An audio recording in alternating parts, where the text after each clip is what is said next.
Jinbe is a 5-life, 5,000 power leader with one interesting and useful effect.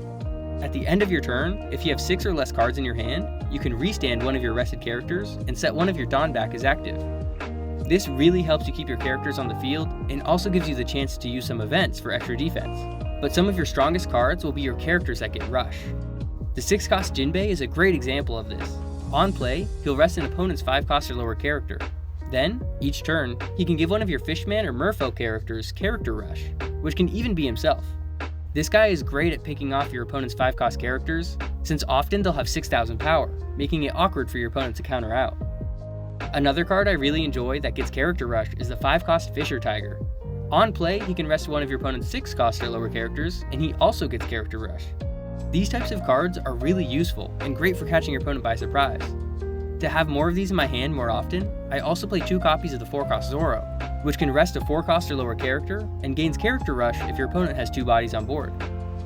And while you can constantly rest and attack over your opponent's characters, they won't be able to touch yours.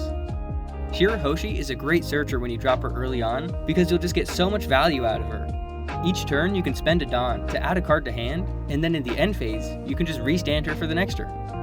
Normally your opponent can just attack over these 1-cost searchers for free, but you can easily get 2 or 3 cards out of Shirahoshi before you might prioritize restanding something else. Sometimes Shirahoshi can be a little too productive and your hand might be too big when you want to restand something, so just keep that in mind and don't be afraid to counter out. Normally my advice is to take the first couple of hits, but that'll give you a ton of cards in hand, so feel free to counter out early.